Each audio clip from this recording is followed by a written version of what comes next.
வாழ்க்கையில யாரும் கஷ்டப்படாம வரவே முடியாது. இன்னைக்கு இருக்கிற இளைஞர்களுக்கு என்ன தெரியுமா பிரச்சனை? கஷ்டப்படாம ஜெயிக்கணும்னு நினைக்கிறீங்க. கஷ்டப்படுங்க, அவமானப்படுங்க, அசிங்கப்படுங்க. அப்பா அப்பா வந்து அவ்வளோ ஸ்ட்ரிக்ட், அப்பா அவ்வளோ ஸ்ட்ரிக்ட்னு எல்லாரும் சொல்றீங்கல்ல. அப்பா மேல சில பேர்லாம் அப்பாவை, என்னுடைய நண்பர்கள்லாம் நான் ஸ்கூல் படிக்கிறப்ப காலேஜ் படிக்கிறப்ப பேசி கேட்டுருங்க. அப்பாவை அசிங்கமான வார்த்தைகளை சொல்லி திட்டுவாங்க. அந்த அளவுல தானே எனக்கு நிம்மதியே இல்லைம்பாங்க. ஆனா ஒன்னு சொன்ன, அப்பா அவ்வளோ கொடூரமான ஆளா அவங்க முன்னாடி தெரிகிறார்ல. அவர் வேலை செய்யற இடத்துல போய் பாருங்க, ஒரு சாதாரண பியூனா இருப்பாரு, இல்ல ஒரு கடையில ஒரு சாதாரண ஒரு டெக்ஸ்டைல் ஷாப்ல ஒரு சாதாரண சேல்ஸ்மேனா இருப்பாரு. உங்க அப்பா உங்களுக்கு பெரிய ஆளா இருப்பாரு, அங்க ரொம்ப ரொம்ப சாதாரணமான ஆளா இருப்பாரு.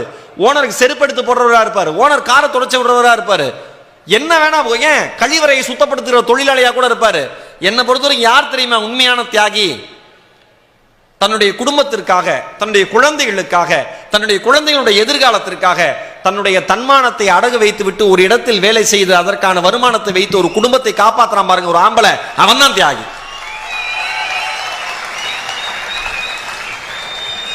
நம்ம யாருக்குமே தெரியறது இல்லை. ரொம்ப ஈஸியா ஒன்றும் நீங்க படிச்சு முடிச்சு வேலைக்கு போய் முதல் மாசம் சம்பளம் வாங்குற வரைக்கும் எல்லாமே உங்க அம்மா அப்பா போட்ட பிச்சை.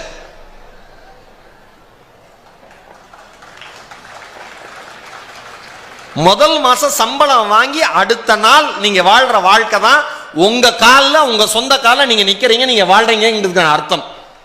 சார் நான் பிஇ படிச்சு முடிச்சிருக்கேன் சார், நான் எம்இ படிச்சு முடிச்சிருக்கேன் சார், சார் நான் எம்பிஏ படிச்சு முடிச்சிருக்கேன் சார், சார் நான் வந்து இப்போ வந்து குரூப் 1க்கு ப்ரிப்பேர் பண்றேன் சார். எல்லாம் பண்ணுப்பா. யார் காசு? அம்மா அப்பா காசு. யார் கொடுத்த அறிவு? இன்ஸ்டிடியூஷன் கொடுத்த அறிவு. எல்லாமே கடன், எல்லாமே கடன், எல்லா பக்கமும் கடன். இது திமிருக்கு குறைச்சலே கிடையாது நமக்கு. இந்த 5-6 காலேஜ் பசங்க சேர்ந்து பக்கத்தில் இருக்கிற டீ கடையில் ஏதாவது சிகரெட் குடிச்சிட்டு இருந்தா நான் யோசிப்பேன், எங்கெங்கே இடி உழுகுது, இவன் தலைவர் இப்பயே உழுந்து இப்பயே போயிடணும்னு நினைப்பேன்.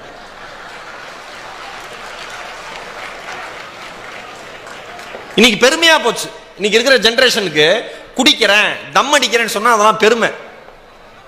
மச்சான் இந்த பாட்டியில் போண்டா, குடிச்சண்டா, தம் அடிச்சண்டா அப்படின்னா பெருமை. என்ன பெருமை? அடிச்சு தோலை உரிக்கணும் எல்லாரையும். ஒன்னு சொல்லவா? ஒரே ஒரு விஷயம் சொல்றேன், மனசாட்சி இருந்தா நீங்க யோசிச்சு பாருங்க. இன்னைக்கு கிராஜுவேஷன் எல்லாம் முடிஞ்சிருது. ஒரு நாள் நீங்க தூங்கி எந்திரிச்சு, நீங்க அம்மா அப்பா தூங்கிட்டு இருக்கிறப்ப நீங்க எந்திரிச்சு போய் நடு இரவுல நடு நிசையில போய் அந்த தாயுடைய முகத்தையும் தந்தையோட முகத்தையும் ஒரே ஒரு நிமிஷம் பாருங்க. உங்களோட அம்மா அப்பா முகத்தை ஒரே ஒரு நிமிஷம் பாருங்க.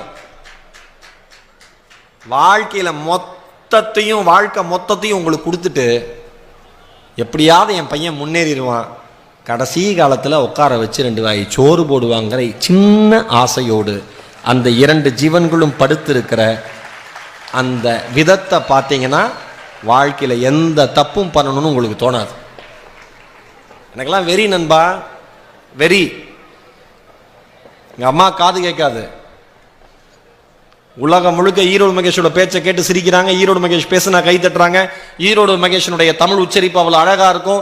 அவர் பேசுற தமிழ் கேட்கவே இனிமையா இருக்கும். அவ்வளோ செய்யுள் தெரியும், அவ்வளோ இது தெரியும். எல்லாருமே எல்லாம் சொல்லுவாங்க. உலகம் முழுக்க வருஷத்துக்கு 40 உலக நாடுகளுக்கு பயணம் போறேன். டிவி இண்டஸ்ட்ரியில அதிகமா ஜிஎஸ்டி கட்டுற ஒரே ஆள் நான் தான். பெருமையா திமுறா சொல்லுவேன், தமிழ் படிச்சுட்டு.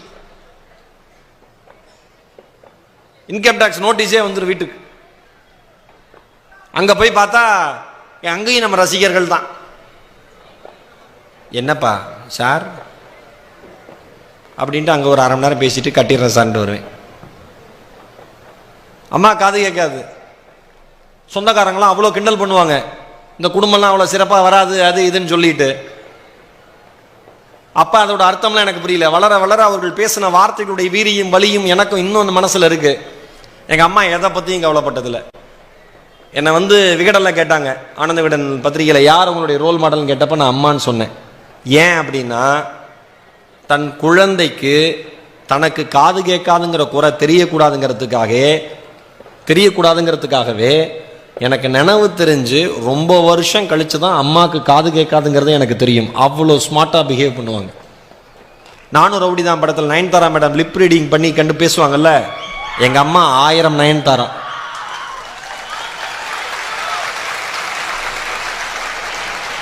அவ்வளோ ஸ்மார்ட். எனக்கு ஆச்சரியமாக இருக்கும். உலகத்தினுடைய எந்த ஒளியும் என் தாயினுடைய காதுகளுக்குள் சென்றதாய் வரலாறு இல்லை சகோதரர்களே, சகோதரிகளே. ஆனால் அவர் வளர்த்த பிள்ளை ஈரோடு மகேஷனுடைய ஒளி இந்த உலகம் முழுவதும் கேட்டுக்கொண்டிருக்கிறது என்பது ஒரு தாயினுடைய தைரியத்திற்கு கிடைத்த பாராட்டு. அம்மா சொல்லுவாங்க, யார் யாரெல்லாம் அவமானப்படுத்தினாங்களோ அவங்க முன்னாடி கம்பீரமாக நிற்கணும்டா. அடுத்தவருடைய எங்கள் அம்மா அவங்க வேற லெவல். இன்றைக்கும் படித்து ஏதாவது ஒரு நல்ல பாயிண்ட் இருந்ததுன்னா கிழிச்சு வச்சுருவாங்க சார். நான் எப்போ அம்மா ஈரோட்டில், இப்போ சென்னை வந்துட்டாங்க, ஈரோட்டில் இருக்கிறப்பெல்லாம் நான் போகிறப்போ ஒரு பைண்டிங் பண்ணி எங்கள் அப்பா கொடுப்பார். பைண்ட் பண்ணி அப்படியே இந்தடா இதெல்லாம் ஸ்டேஜுக்கு யூஸ் பண்ணிக்கோ, அம்மா எடுத்து வச்ச பாயிண்ட்ஸ் அப்படின்னு சொல்லிட்டு.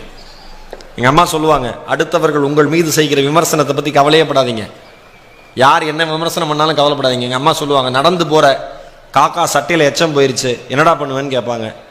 அம்மா அதை தொடச்சிட்டு நல்லா அதை கரையெல்லாம் போகிற மாதிரி கழுவிட்டு நான் அப்படியே என்னோட எந்த இடத்துக்கு போகிறேனோ அந்த இடத்துக்கு போயிடுவோம்மா. அடுத்தவர்கள் பண்ணுற விமர்சனமும் அந்த மாதிரி தான், காக்கா எச்சம் மாதிரி அதை கழுவி தொடச்சிட்டு போயிட்டே இருக்கணும். அதுக்காக சட்டையும் மாற்றக்கூடாது, சங்கடமும் படக்கூடாதும்பாங்க.